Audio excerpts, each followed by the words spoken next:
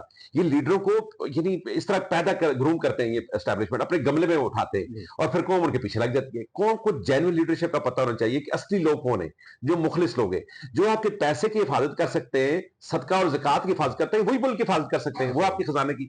تو آپ اپنا پیسہ اگر جماعت اسلامی کے اعتماد کر کے دے سکتے ہیں. ہمارے اس پاکستان کے اندر کروڑوں پروجیکٹ چل رہے ہیں, ہماری ایمبولینس سروس چل رہی ہے, ہمارے ایجوکیشن کے ادارے چل رہے ہیں, یتیم خانے اتنے بڑے بڑے اغوث سینٹر ہمارے چل رہے ہیں کروڑوں روپے کے, اور کروڑوں روپے لوگ ہمیں پیسے آ کے دیتے ہیں. تو ووٹ بھی اگر ایک دفعہ جماعت اسلامی کو تو دیکھیں نا کہ آپ کا ووٹ اگر دیانتدار شخص کو مل جائے, اور پھر جماعت اسلامی کے پاس محمود بھائی ایکسپرٹ لوگ ہیں. جی یعنی ابھی انرجی سیکٹر میں ہمارے پاس جو بندہ ہے وہ دنیا کا مانا ہوا بندہ ہے, جو ماہر بیٹھا ہوا ہے, فراست شاہ صاحب ہمارے ادھر کمیٹی کے ممبر ہے. صحیح. وہ پوری دنیا ان کو مات کیا, امریکہ ان کو بلاتا ہے اپنے مشرق کے لیے, دنیا کے بڑے بڑے ملک اس کو بلاتے ہیں, وہ ہمارا کارکن ہے.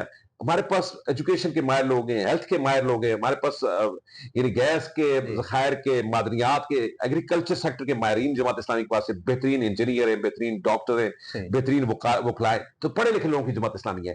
تو یہ نہیں ہے کہ میرا ایک حافظ صاحب آئے گا تو ایک شخص, یعنی دوسری پارٹیوں میں ایک لیڈر تو بڑا ہوتا ہے, لیکن ان کے ساتھ سارے لوگ سرمایدار, جاگیردار اور خوش آمدید ٹولے ان کے اکٹھے ہوتے ہیں, اور وہ صرف اپنی عیاشیوں کے لیے MNA بنتے ہیں. تو جماعت اسلامی تو میرٹ پر ٹکٹ دیتی ہے, ماہرین کو ٹکٹ دیتی ہے. ہمارا دیکھیں ایک مشتاق احمد خان سینٹ میں ہے, میں قوم سے کہتا ہوں نا, ایک یعنی 100 ممبر ہوتے ہیں سینٹ کے, وہ 100 ممبران کی کارکردگی دیکھیں اور ایک مشتاق احمد خان کی دیکھیں. ایسے ہی. تو یہ جماعت اسلامی ہے, ماہرین ہے جماعت اسلامی. بات تو جماعت اسلامی کے پاس اگر ووٹ کے ذریعے قیادت آ جائے تو میں سمجھتا ہوں کہ ہم ایک سال کے اندر اس پاکستان کو اپنے پاؤں پہ کھڑا کر سکتے ہیں. یعنی پاکستان میں کسی چیز کی کمی نہیں ہے. یعنی دیکھیں واحد ملک ہے پاکستان جس میں 2 سے 3 بندرگاہیں, بہترین موسم ہے, کھیت ہے, میدان ہے, جنگلات ہے, معدنیات کا تو دنیا کا کوئی مقابلہ ہی نہیں کر سکتا پاکستان کا. پھر سب سے بڑی بات 60% نوجوان ہے. یعنی دیکھیں کینیڈا لوگوں کو امیگریشن دے رہا ہے تاکہ نوجوان ان کے پاس نہیں ہے وہ پاکستان سے آئے. یعنی اور کئی ملک جو فرانس اور آسٹریلیا اور مختلف ملک جوانوں کو مرا دیتا ہے, انہوں نے فیملی پلاننگ کر کے اپنی ان کی گیپ آ گئی, یا تو بوڑھے زیادہ ہو گئے یا بچے زیادہ ہے, تو درمیان. تو پاکستان میں 60% نوجوان ہیں, ہر کام کر سکتے ہیں, ٹیلنٹ ہے ان میں سارے, لیکن ان کو اچھی لیڈرشپ چاہیے اور دیانتدار لیڈرشپ. اچھا, وہ جماعت اسلامی کے پاس ہے. یہ آپ تو جو ملکی اسٹیبلشمنٹ ہے اس کی بات کر رہے ہیں, تو میں سمجھتا ہوں کہ جماعت اسلامی اگر آپ بنگلہ دیش میں دیکھیں تو وہاں پہ زیر کل ان کو بین کر دیا ہے, بالکل ان کو کل بین کر دیا گیا. پاکستان میں جو ہے اس طریقے سے حالات ہیں, کیا کوئی عالمی اسٹیبلشمنٹ جو ہے وہ بھی اس کے ارادے میں رکاوٹ بالکل ہے؟ محمود بھائی 100% یعنی امریکہ اور اس کے اتحادی یا اس کے ایجنٹ جو ہیں وہ بالکل نہیں چاہتے کہ ایک ریڈیکل اسلامی پارٹی آ جائے. حالانکہ جماعت اسلامی سب سے زیادہ پرامن جماعت ہے. اسلام تو دیکھیں سب سے زیادہ اقلیتوں کو تحفظ دیتا ہے.